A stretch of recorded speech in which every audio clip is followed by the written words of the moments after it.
Hey folks, it's a Sunday evening, February 25th.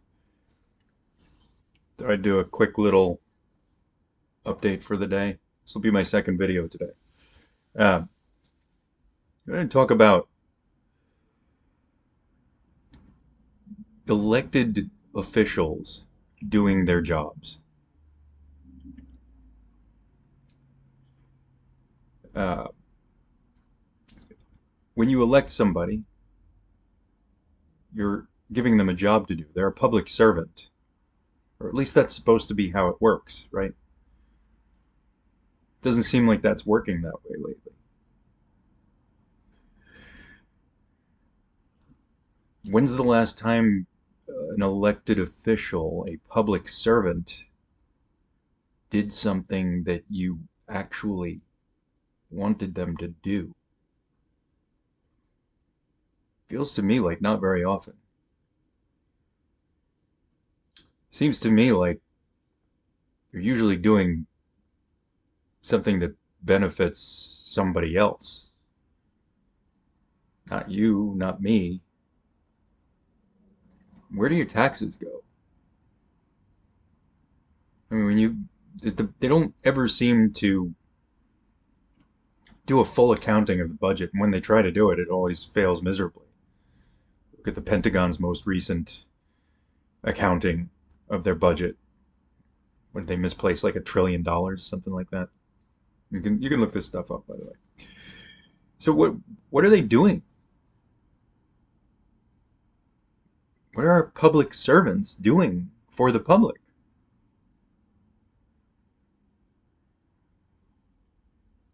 They're spending our tax. They take a third of your paycheck. We don't know what they're spending it on. They tell us some of this stuff, but it doesn't add up. And when they do tell us some of the stuff that they tell us, it's like, why I didn't sign up for that. I didn't give you a third of my paycheck to do that. They make policies that we didn't ask for. They make policies that we don't agree with sometimes. Not only didn't ask for, don't even agree with. So very soon it's going to be time to really start flexing your no muscle. What's that? No. No, I don't want that. No, I'm not doing that. No, I'm not paying for that. They're public servants. They work for you. You elect them to do a job and they're supposed to do it. But they're not doing their job. And they're not working for us, even though that's who they're supposed to work for.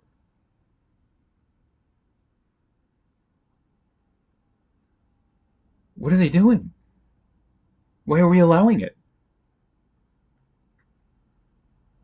They're all beholden to much more powerful forces.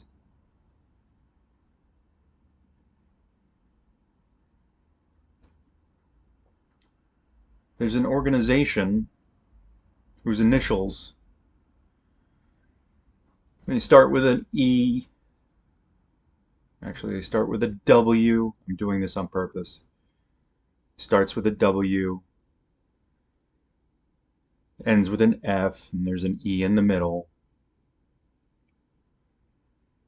It's full of a bunch of elitist eugenicists. They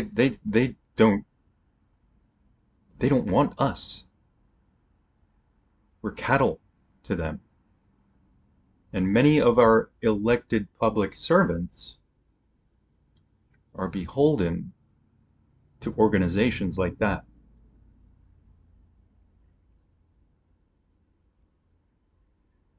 Look around, look at the agendas of some of those people. And then there are the large corporations, like the Mag 7 that holds up the entire stock exchange. They call a lot of the shots. all the lobbyists, right? Lobbyists, what the heck is that? We didn't elect a lobbyist. We didn't elect heads of large corporations or lobbyists that are hired by these corporations. Those weren't elected officials, and yet somehow they get to our supposed public servants and they get them to write policies that we didn't ask for.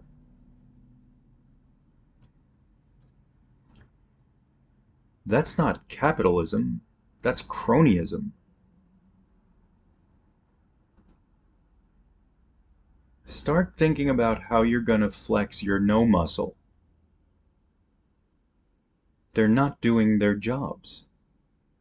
They're not serving the public, you.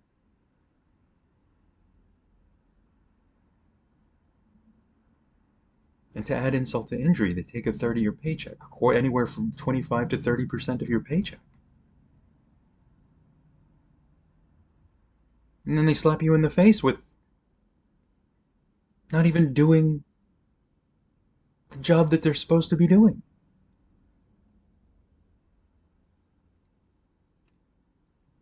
That's insane to me.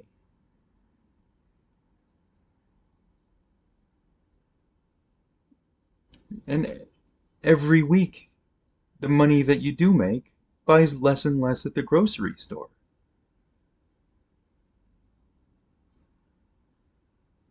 There's some very powerful forces behind all this. And it's all deliberate. But these people that you elect to be your public servants are in on it.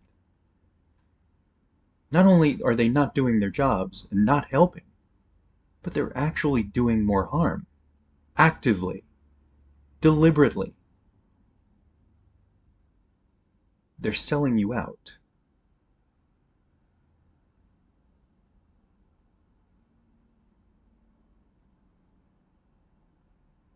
It's a betrayal.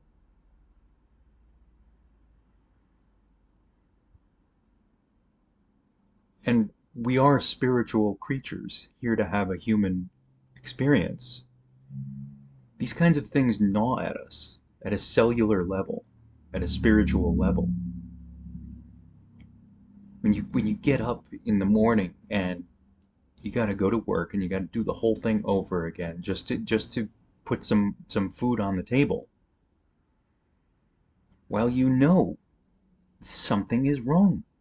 You're being sold out. Nothing makes sense. These people aren't doing what they're supposed to be doing. And then they take a large percentage of your paycheck to do it or to not do it, to not do their jobs. All the while keeping you small,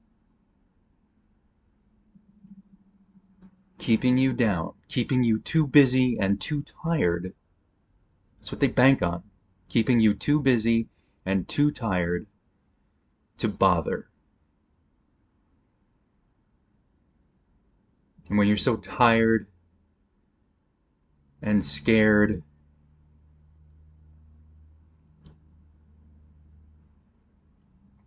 you turn on each other instead of the one that's actually causing the problem, the ones that are causing the problem. There's an experiment with rats. It's a horrible experiment, but it's an actual experiment that was done where they electrocute rats in a cage.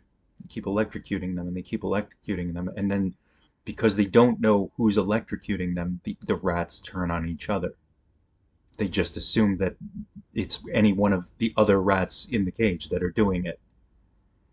Sound familiar? That's what's happening to us right now.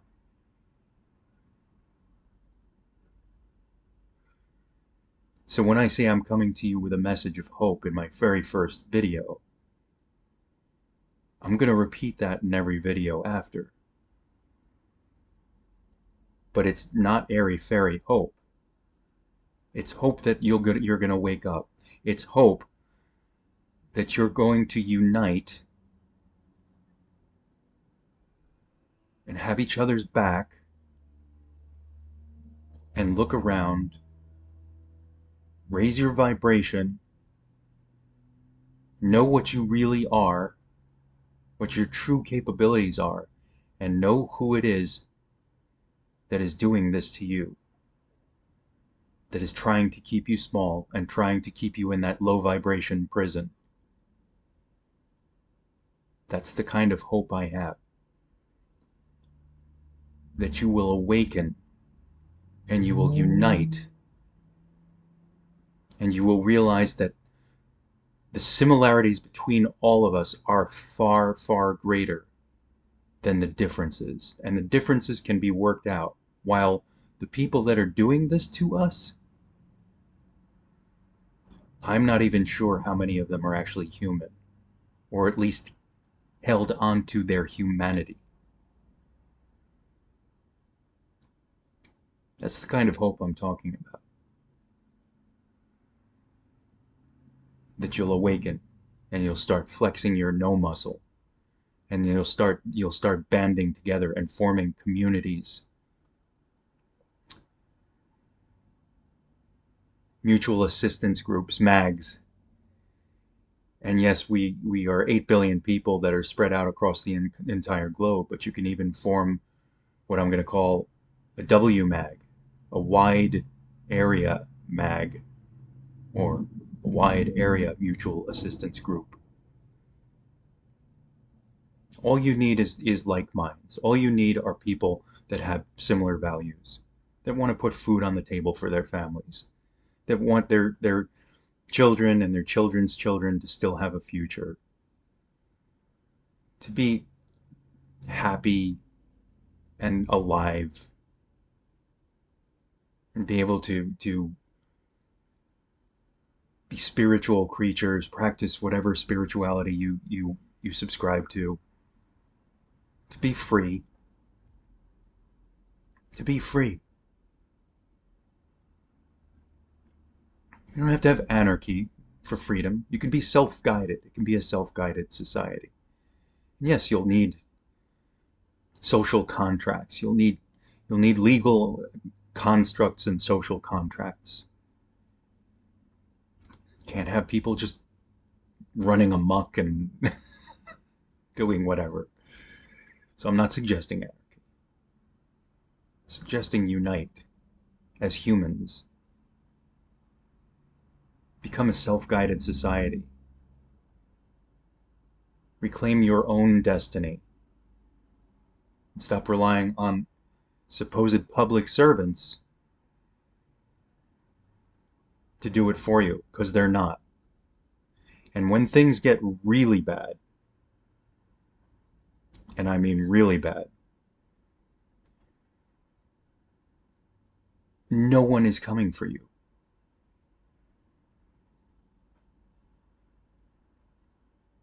The public servants,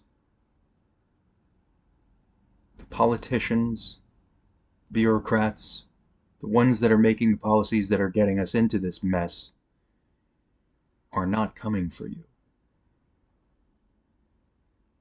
And that's going to trickle down. And ironically, you'll end up fending for yourselves and banding together anyway.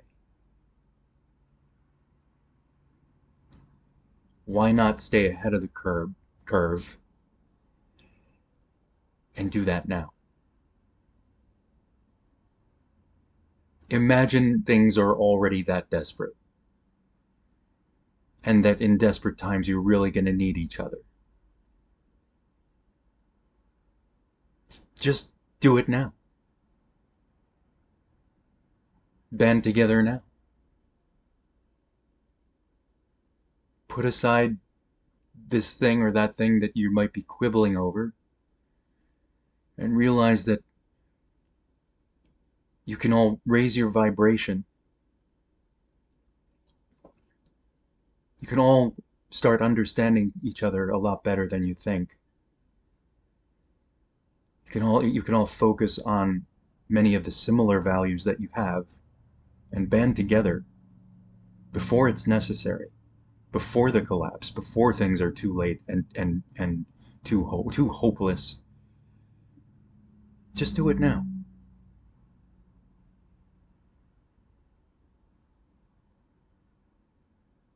Just just look at each other again.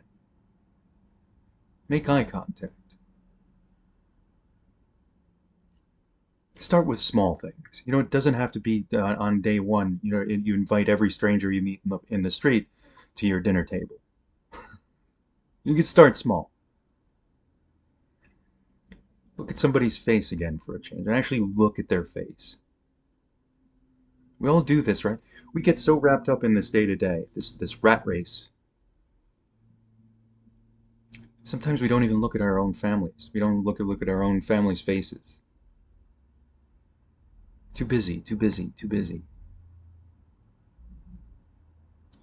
When we are kept separate and small, it's very hard to climb out of that pit. It's really time to awaken. It's time to unite. That's a gift that we have, is the ability to band together, to form tribes. Tribes were a necessity in large swaths of our existence. Tribal communion was a necessity for our survival. Well, that actually hasn't changed. It's just now we have different senses of tribes. Again, they created all these constructs, right? Now we have entire nations that are supposedly our tribes, right? But is it really? I think you got to start small. You got to start with a tribe of people that you can see, that you can actually look in the face, not social media. I know I'm on social media right now talking to you, but the irony is, it's very difficult to form that true human connection through social media because of all the echo chambers and the manipulation that goes on there, which by the way is also deliberate. It's all done on purpose. Those are all psyops. More to come on that. I don't want to get myself in trouble here because it's very easy to get um, shadow banned, things like that. So think I think you're getting the important points here, though. Don't wait for things to get worse to do what you can do right now, and that's come together.